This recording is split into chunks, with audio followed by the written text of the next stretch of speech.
Before the 30-lap late model feature race on the quarter-mile clay track here at Santa Fe Speedway in Willow Springs. And a good crowd. There are spectators on both sides of the track here. They always draw very well.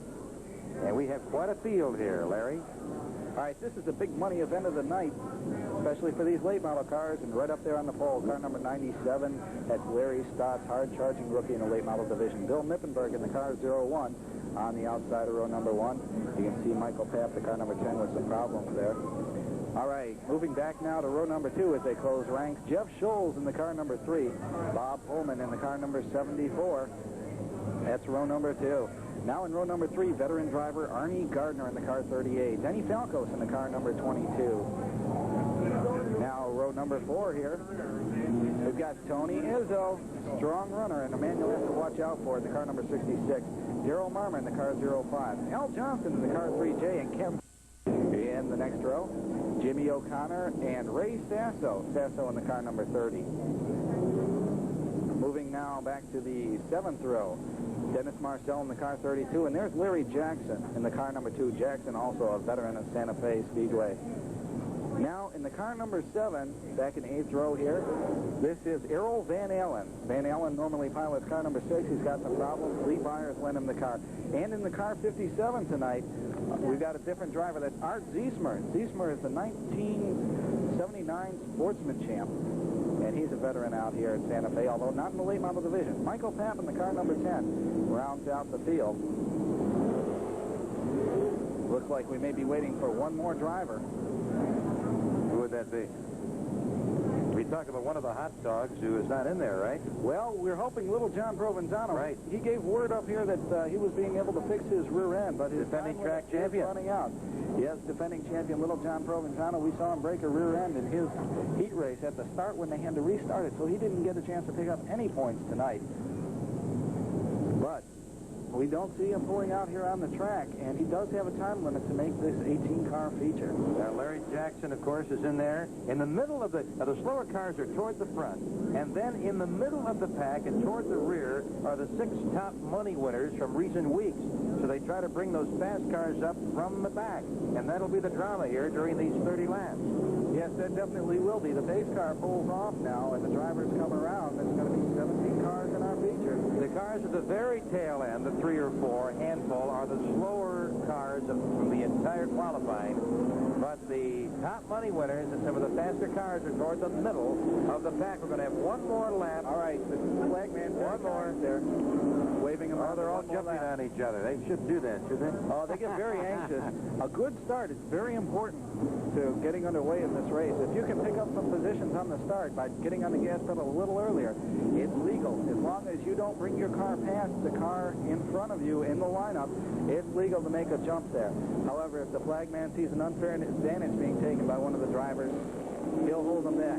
Once again, by holding up the flag, the flagman, Terry Kynes, is indicating to the drivers that we'll have another lap to go. 17 cars in this late model feature at Santa Fe Speedway. I would imagine what is happening here is Terry is waiting for the alternate driver, one of the drivers who did not qualify.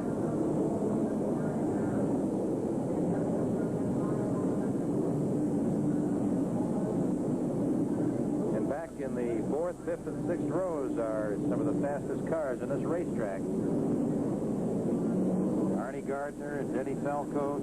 Tony Izzo won the feature last time out. Daryl Marmer, Al Johnson, the point leader, Kenny Pullman. Some big names and all hard chargers. So this should be action-packed.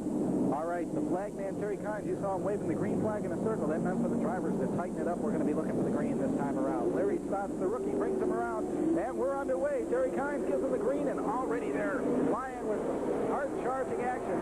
Look at Nippenberg jumping right out to the front.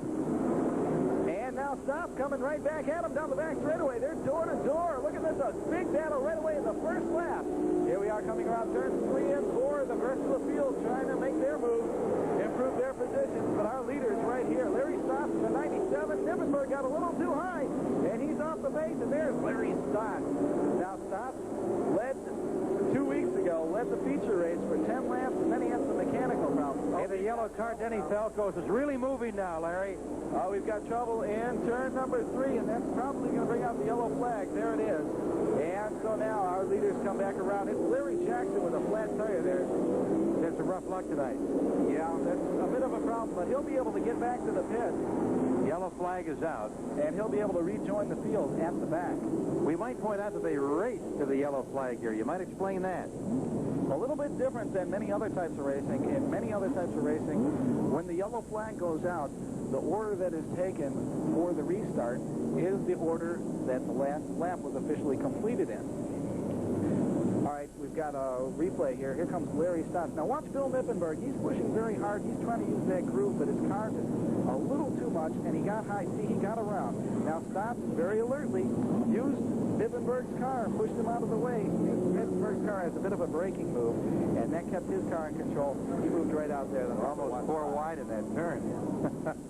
Oh, boy. They really get to battling, and you can see Larry Stotts has been a real pleasant surprise here at Santa Fe. He's got to be the top contender for Rookie of the Year in 1983. He drove 2 years in the Sportsman division and really putting in some fine performances.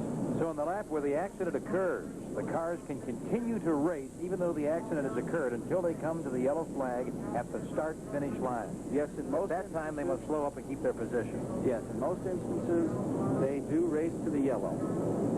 All right, there's our leader. 97 is Larry Stotts and Bob Pullman in the car number 74. Pullman's brother is in the car number 67, Keddy Pullman, and he's a little bit back farther in the field. Let's point out the car in the back of the pack you were telling me while we were off the air, Mike Paff. He could have started further up the field had he chosen.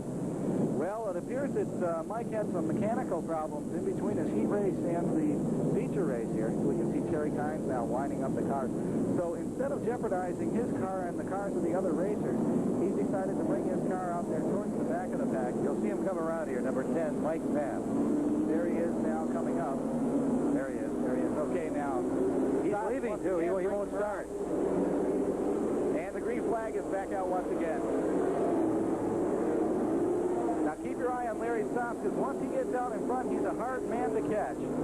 Bob Pullman in the car number 74 trying to find some way to get past him. He's hoping for Stotts to make a mistake, because that'll be the easiest way to get through there. Denny Falcos now making his move up some more. And here's Pullman trying the inside of Stotts. Stotts holds him off.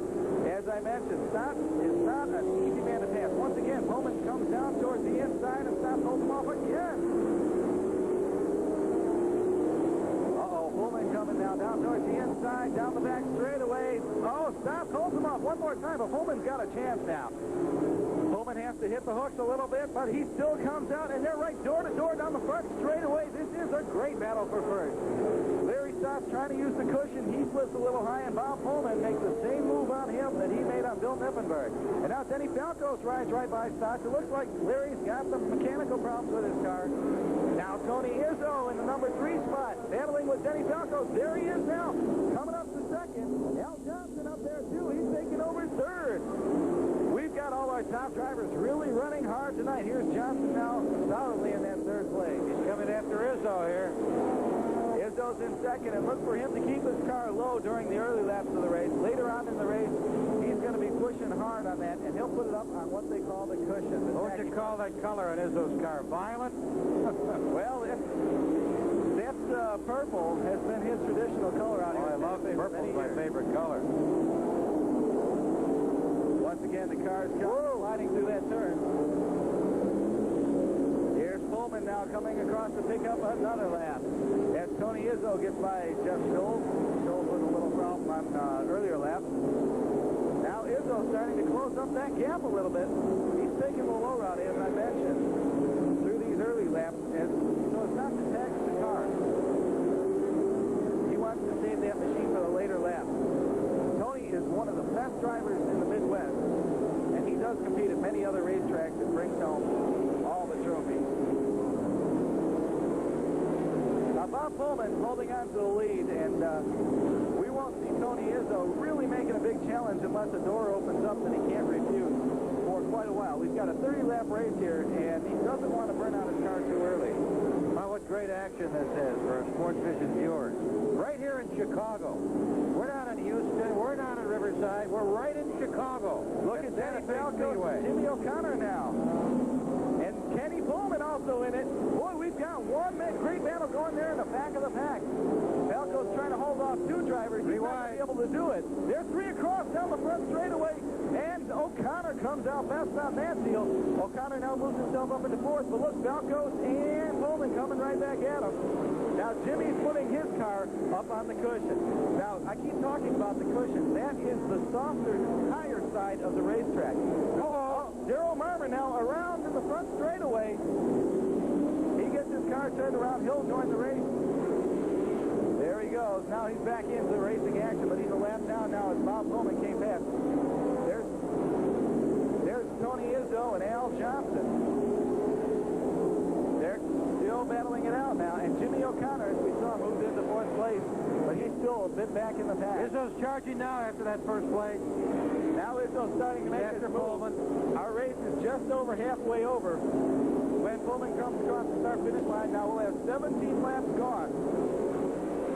17 down now out of our 30-lap race, and now look for Tony to start making his move. Another thing that these drivers have to watch out for is the condition of this track changes even from the start of this race to the end. When these cars get out there and run very hard for 30 laps, it really does change the quality of the track. And look at this battle for second here. Johnson and Izzo. Johnson now coming down. Johnson going low there. Whoa, he bumps around. Gets on the rim of that turn, and Izzo shuts him down a little bit low. Now he comes high and shuts him down once again. Here's a real battle now. What a car race. Al Johnson, current point leader. Tony Izzo just pushed too hard. And now he's got to settle for third place. That might have done it for Izzo. He dropped back there. Well, I think he might have had his eye a little bit too much on Al Johnson, the car 3J. And, well, he might, because Al Johnson is one of our most winning late model drivers here, especially in the feature races. But Pullman seems to be pulling away. He must be out by about 6 car lengths right now, Larry. Well, as Johnson and Izzo were battling it out, he didn't have anybody to watch out for. He could open that lead. Coming now past some of the slower cars, lapping some of the traffic. He's got his car running pretty well. He's got to be pretty happy with what he's doing here tonight. It's been a while since he's tasted the winner's circle. There are two brothers. This is Bob Pullman. His brother Kenny Pullman has done well here. There's a car out of shape. Car 3. That's Jeff Schultz once again. Bob Pullman sailing. Now Pullman's picked up 2 of these feature victories so far this year. He's got a Burbank driving a 1983 Camaro. Al Johnson seems to be closing the lead. You can see him now. Yes. And Pullman has to move through some of that traffic. Johnson is moving up. Izzo a good ways back in third. And O'Connor nearly half a track length off the pace in fourth. It's a great battle for the lead now. Okay, here comes Al Johnson. You can see Pullman, great concentration there. Pullman 74, the leader. Now, he has to be conscious of what's going on behind him, but he can't concentrate on it too much. He's really got to watch in front of him and just keep his car right where he wants it on the track. Al Johnson has to pay more attention to what's going on rather than Pullman. Pullman's got the lead, and he just needs to keep his car going good to keep it. These slower cars are really a factor out here, aren't they? Oh, the yellow's out. Yellow flag is out for inside turn number 4 there. Looks like Dennis Marcel. And they don't have the move-over flag here, like they do at Indy. Well, the move-over flag is in the flagman's complement, but rather than use the move-over flag, the drivers are very considerate of each other. They are a fraternity in some ways. These drivers spend quite a bit of their own money to put these cars together, and they really don't want to jeopardize things. They know that if they're not right up there tonight, next week they'll be right back out here and have another chance. So why spoil it for somebody else? That's the way most of them feel, and it's a real camaraderie between a lot of these drivers. 11 cars are left out of our original field that I believe was 18. 39 laps are down, is that right? Well, with the yellow flag on This that... could be a 31-lap race then, right? As a matter of fact, it will. We have to have 2 more laps because the race cannot be restarted on the white flag. So there's the green flag now. And Pullman's got 2 more laps to go. Here he comes now. Izzo and O'Connor. Check it, Johnson. Johnson in the 3J. Here comes the white flag now for Bob Pullman. Johnson makes his move up to second. We're in the final lap. And there's Izzo. He's in third. That yellow flag allowed our field to bunch up a bit, but it looks like Bob Pullman's not going to have to worry about it. Oh, there's Izzo coming up in third, passing a lap car. And now our victor is Bob Pullman. Al Johnson finishes second, and Tony Izzo finishes third. Well, Bob Pullman deserved that win. He just drove hard. It was a good victory for him, his 3rd feature win of the season. And he really did deserve it. He drove very hard, pushed that car, and he's not one afraid to go out there and run with the Chargers. Good call, Larry Shafalo. You certainly take a backseat to nobody when it comes to calling these short track races.